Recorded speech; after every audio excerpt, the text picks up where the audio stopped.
नमस्कार दोस्तों, आप देख रहे हैं रिपोर्टर जी और मैं हूं आपके साथ राज के वर्मा।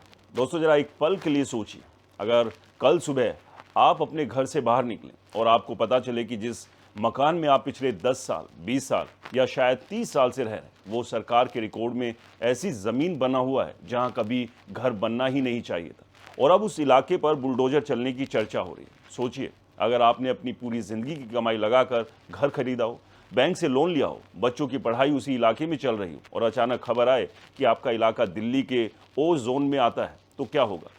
पिछले कुछ दिनों से दिल्ली में यही डर लाखों लोगों के बीच फैला हुआ है। सोशल मीडिया पर लोग पूछ रहे हैं, क्या सच में 15 लाख मकान टूट जाएंगे? क्या यमुना के किनारे रहने वाले सभी लोग खतरे में?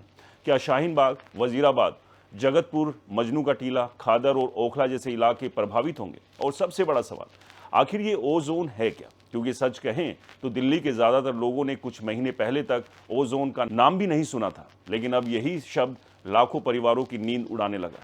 इसलिए इस वीडियो में मैं आपको डराने नहीं बल्कि पूरा सच समझाने वाला हूँ।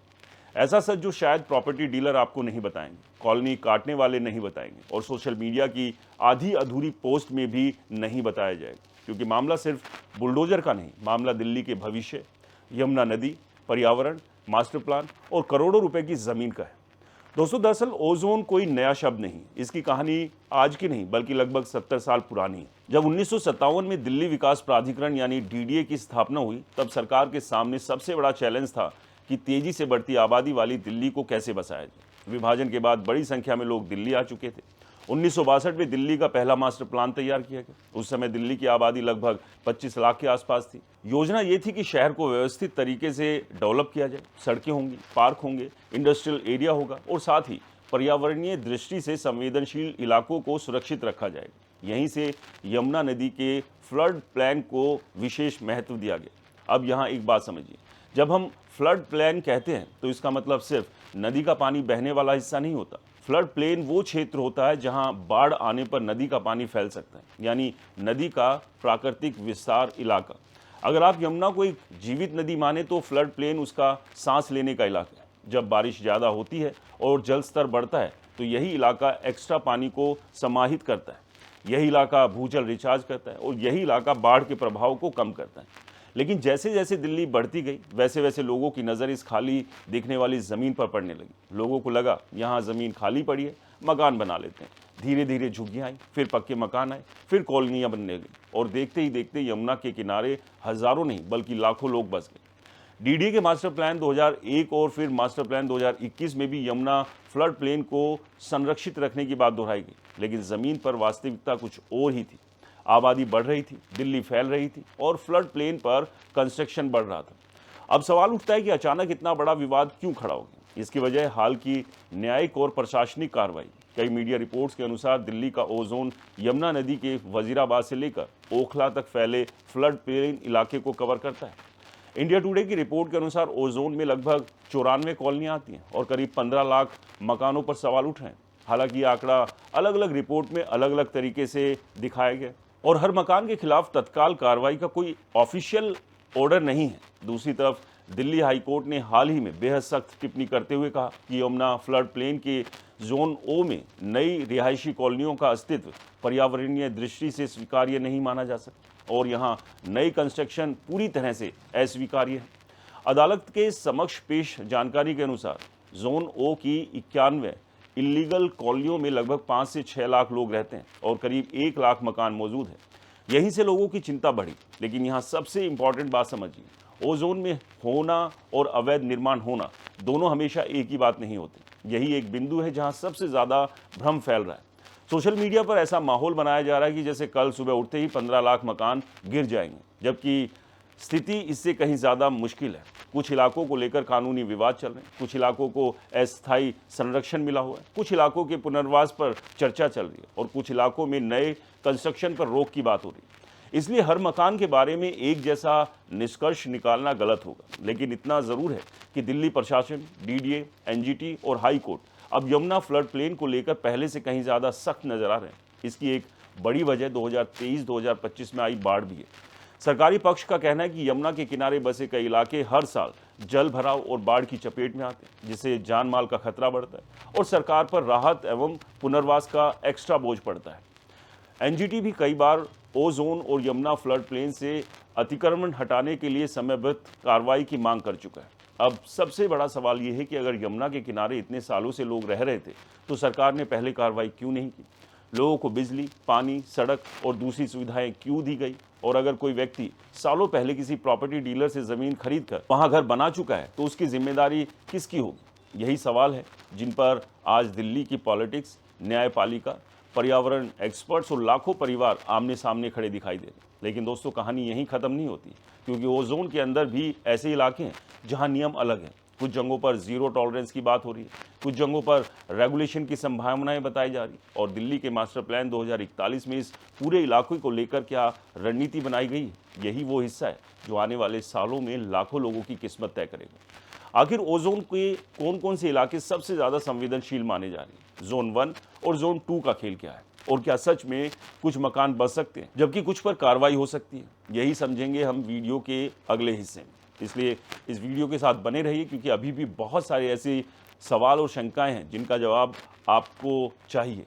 दोस्तों, अब यहाँ तक वीडियो देखने के बाद आपके मन में सबसे बड़ा सवाल यही होगा कि ठीक है, ओजोन क्या है ये तो समझ में आ गया, लेकिन आखिर क्या सच में 15 लाख मकानों पर बुलडोजर चलने वाला है? क्या दिल्ली के लाखों लोग बेघर होने वाले हैं? क्या शाहीन बाग, जगतपुर, वजीराबाद, खादर, मजनू का टीला और यमुना किनारे की कॉलोनियों में रहने वाले लोगों को अपना घर छोड़ना पड़ेगा? या फिर सोशल मीडिया पर डर का ऐसा माहौल बना दिया गया है जो पूरी तरह सच नहीं? दोस्तों, यही वो जगह है जहां से ओजोन विवाद का सबसे दिलचस्प और सबसे विवादित हिस्सा शुरू होता है, क्योंकि जितना आसान ये सोशल मीडिया पोस्टों में दिखाई देता है, ज़मीन पर मामला उससे कहीं ज़्यादा मुश्किल है। सबसे पहले एक बात साफ कर लेते हैं, अभी तक ऐसा कोई ऑफिशियल ऑर्डर नहीं आया है जिसमें कहा गया हो कि ओ जोन में मौजूद सभी मकानों को एक साथ गिरा दिया जाएगा। लेकिन इसका मतलब ये भी नहीं कि कोई खतरा नहीं। असली कहानी इन दोनों बातों के बीच छिपी हुई। दरअसल दिल्ली के ड्राफ्ट मास्टर प्लान 2041 में ओजोन को लेकर जो सोच रखी गई है उसने पूरे विवाद को नई दिशा दे दी। दोस्तों, रिपोर्ट के अनुसार ओजोन के लगभग 9,895 हेक्टेयर इलाके को अलग अलग श्रेणियों में बांटने का प्रस्ताव रखा गया। इसमें लगभग 6,295 हेक्टेयर इलाका ऐसा माना गया जहां अतिक्रमण के खिलाफ जीरो टॉलरेंस नीति अपनाई जा सकती, जबकि लगभग 3,600 हेक्टेयर इलाके में कुछ प्रकार के नियम और वैधता की संभावनाओं पर विचार किया जा सकता है। यही वो लाइन है जिसने लाखों लोगों को उम्मीद भी दी है और चिंता भी बढ़ा दी, क्योंकि इसका मतलब ये हुआ कि ओजोन के भीतर भी सभी इलाकों को एक नज़र से नहीं देखा जा रहा। कुछ इलाके अत्यधिक संवेदनशील माने जा रहे हैं, जबकि कुछ इलाकों के लिए फ्यूचर में अलग व्यवस्था बन सकती है। लेकिन यहाँ सवाल उठता है कि आखिर सरकार और अदालतें इतनी सख्ती क्यों दिखा रही? इसका जवाब यमुना नदी में छिपा हुआ है। पर्यावरण एक्सपर्ट सालों से चेतावनी दे रहे हैं कि अगर फ्लड प्लेन इलाके में लगातार कंस्ट्रक्शन होता रहा तो दिल्ली को भविष्य में गंभीर जल संकट और बाढ़ संकट दोनों का सामना करना पड़ सकता है। दिल्ली में पहले ही ग्राउंड वाटर कई इलाकों में तेजी से नीचे जा रहा है। यमुना का फ्लड प्लेन प्राकृतिक स्पंज की तरह काम करता है। जब मानसून में नदी का जल स्तर बढ़ता है तो एक्स्ट्रा पानी इसी इलाके में फैलकर जमीन के भीतर जाता है और ग्राउंड वाटर को रिचार्ज करता है। लेकिन अगर उस जमीन पर सीमेंट, कंक्रीट और बहुमंजिला इमारतें खड़ी हो जाए तो पानी जमीन में जाएगा कैसे? यही वजह है कि नेशनल ग्रीन ट्रिब्यूनल यानी एनजीटी भी इस बार यमुना फ्लड प्लेन को अतिक्रमण मुक्त करने की बात कह चुका है। टाइम्स ऑफ इंडिया की एक रिपोर्ट के अनुसार एनजीटी ने डीडीए से ये तक पूछ लिया कि आखिर ओजोन और यमुना फ्लड प्लेन में इलीगल कब्जे हटाने की समय सीमा क्या है। दूसरी तरफ दिल्ली हाईकोर्ट ने भी हाल ही में बेहद सख्त टिप्पणी करते हुए कहा कि यमुना के बाढ़ इलाकों में नए कंस्ट्रक्शन पूरी तरह से अस्वीकार्य है। एक कई रिपोर्ट के अनुसार अदालत ने साफ कहा है कि फ्लड प्लेन में नई कॉलोनियों का विकास पर्यावरणीय दृष्टि से स्वीकार नहीं किया जा सकता। लेकिन दोस्तों, कहानी का दूसरा पक्ष भी सुनिए, क्योंकि मामला सिर्फ पर्यावरण का नहीं है, लाखों लोगों की जिंदगी का भी है। जिन इलाकों को आज अवैध कॉलोनियां कहा जा रहा है, वहां कई परिवार पिछले 20 से 30 साल से रह रहे हैं। कई लोगों ने वहां जमीन खरीदते समय रजिस्ट्री कराई, स्टैंप ड्यूटी दी, बिजली कनेक्शन लिया, पानी का कनेक्शन लिया, बच्चों का स्कूल एड्रेस वही है, वोटर कार्ड वहीं का है, आधार कार्ड भी वहीं का है। ऐसे में उनका सवाल है कि अगर ये सब अवैध था तो सरकारें इतने सालों तक चुप क्यों रही? चुनाव के समय नेताओं ने वोट क्यों मांगे? बिजली पानी के कनेक्शन क्यों दिए गए? सड़कें क्यों बनाई गई? यही वो तर्क है जो स्थानीय रेजिडेंट्स और सामाजिक संगठन लगातार उठा रहे। यही कारण है कि ओजोन विवाद केवल कानून और पर्यावरण का विषय नहीं रह गया, बल्कि ये सामाजिक न्याय और शहरी नियोजन की बहस बन चुका है। तो दोस्तों, ये थी दिल्ली के ओजोन की पूरी कहानी, एकदम सही और सटीक तरीके से। तो अब यहाँ यही समझना है कि सिर्फ ऐसा नहीं है कि पूरे के पूरे इलाके के ऊपर खतरा है, खतरा ज़रूर है, और ऐसा भी नहीं है कि ये खतरा कल, परसों, साल, 2 साल या 3 साल में कहीं आ सकता है। इसमें समय लगेगा क्योंकि बहुत सारे कानूनी विवाद यहाँ पर है और बहुत सारी जटिलताएं भी हैं जिनका समाधान सरकार और प्रशासन दोनों को निकालना होगा। क्योंकि ऐसा नहीं है कि सालों से रह रहे परिवारों को एक साथ तुरंत उठाकर एक जगह से दूसरी जगह पटक दिया जाए। ये एक व्यवस्था है जिसे धीरे धीरे बदला जा सकता है, लेकिन एनवायरनमेंट के लिहाज से भी ये ज़रूरी बन गया है कि चीज़ें बेहतर हों। तो दोस्तों, इस पूरे मामले, इस पूरे विवाद पर आपकी क्या राय है? हमें कमेंट्स कर ज़रूर बताएं। वीडियो पसंद आया हो तो इसे लाइक करें, शेयर करें, ताकि दिल्ली के जो 15 लाख परिवार हैं जिनके मन में एक अजीब सा डर बना हुआ है और एक अजीब सा असमंजस है, उनके सारे सवालों के जवाब उन्हें मिल सकें। और आपके अपने चैनल को सब्सक्राइब और फॉलो करना बिल्कुल ना भूलें। नमस्कार, जय हिंद।